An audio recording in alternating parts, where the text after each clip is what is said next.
Hey guys, my name is Christian. Hopefully you are all doing well. Welcome to my channel. Today we are going to take a look at the goldenagepremier's 73 Deluxe preamp. So this test is long overdue. I've been owning a pair of these preamps for well over a year. I was so impressed by them when I borrowed a unit, so I decided to buy a pair. I think they smoked my AML 1073s that I owned at that time, and I've been using them on a lot of these microphone tests that I've been doing here on the channel. So I want to address something. I think that the Premier line is often overlooked. It might be shadowed by the Project line, you know, the red one, and their reputation. But I've gotten to know Boo since I started the channel, the owner and founder of both of these brands. And when he started out the Project line, you know, 15-20 years ago, the home studio market was just starting to take off, and back then it was either shit equipment or very high-end, nothing in between as it is now. So the Project line was just about bringing affordable, good equipment to the home studio owners. But the Premier line is all about quality. I've been super impressed by all of their offerings, and for instance, the GA8000 microphone is the best modern microphone that I tried out so far here on the channel. So with that out of the way, let's check out the preamp. So here we have the preamp. The Pre 73 Deluxe only uses high quality components. It's all soldered, connector free internal design, and they use UK made Carnhill transformers. And here on the far left you have a power switch. You also have a high quality Neutrik DI jack, 48 volts, an insert jack if you want to insert, say, an external EQ, DI switch, low set button, everything that you come to expect from a high quality preamp. And then you have the gain knob for the preamp, which feels high quality. It's all stepped, which is something that I personally prefer. And then you have a high pass filter, which is always useful. And then you have a seamless output knob for fine tuning. And then also a stepped output pad, which is great if you want to push the preamp into that glorious Carnhill grit and transformer compression. And then you also have the option to engage an air EQ, which felt a bit gimmicky at first, but it is actually rather nice and reminds me of that famous Mag Air EQ. And here we have the option to either add 3 dBs or 6 dBs at 30 kilohertz. And at last you have the option to invert the phase. So I've been using these preamps on a lot of my microphone tests, so I won't be doing a full-blown demo. I will be comparing it to my vintage Neve 1272, which has vintage transformers. I will also be showing the preamp when it's being pushed. I think that is interesting to see how it breaks up. I will also be showing that air EQ on vocals so you guys can hear it in action. All of these files are of course available for download. Check them out if you like. So let's listen to my examples and then I'll come back here and wrap up this episode.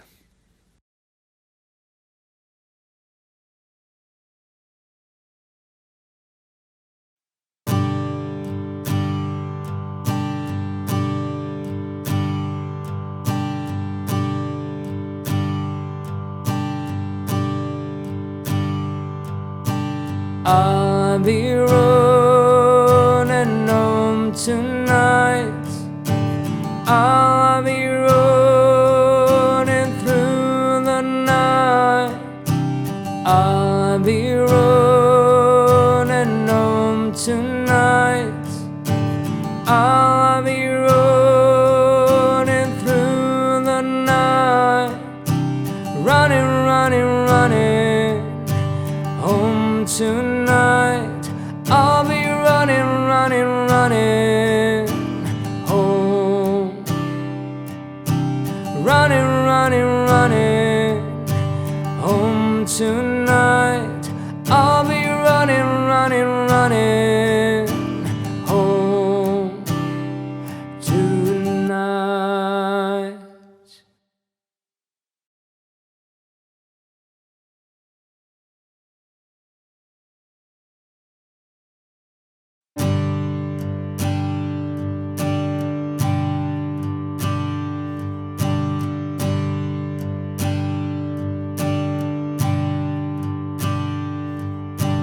I'll be running home tonight. I'll be running through the night. I'll be running home tonight. I'll be running through the night. Running, running, running home tonight. I'll be running, running, running home. Running, running, running home tonight.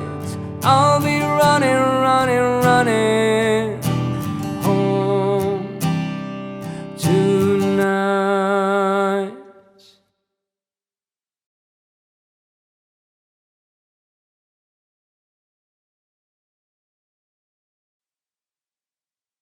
I'll be running home tonight. I'll be running through the night. I'll be running home tonight. I'll be running through the night. Running, running, running home tonight. I'll be running, running, running home. Running, running, running home tonight. I'll be running, running, running home tonight. Okay, so those were my examples. Hopefully you guys thought that that was interesting. So first of all, I do think that the vintage Neve has more balls, for a lack of a better word. It is definitely more color. The gap is a bit cleaner. When I've been doing the microphone tests, sometimes I've been preferring the vintage Neve, sometimes I've been preferring the gap. The vintage unit definitely saturates way more when it's being pushed. That is sometimes nice. Sometimes it's nice with the cleaner gap. You also have to take into consideration that the vintage unit probably costs 3 or 4 times much as the gap, so I would definitely go with the gap and then invest more money and spend that on a quality microphone.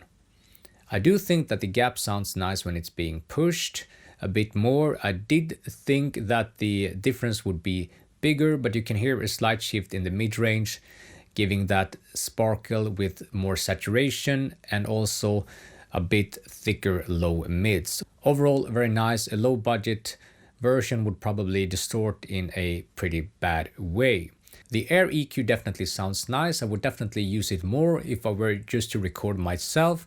I haven't been using it much, but that is just because I've been doing these microphone tests. But it reminisces me of the C12 top end.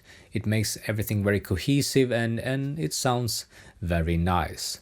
All in all, I do think that the Gap preamp is an excellent unit. It punches way above its price class. It would probably sound good compared to any high-end unit. So if you have the opportunity, try one out for yourself and see if you like it as much as I do. Okay, so that is it for today's episode. If you like this kind of content, hit subscribe, give me a thumbs up, and hopefully I'll see you guys around.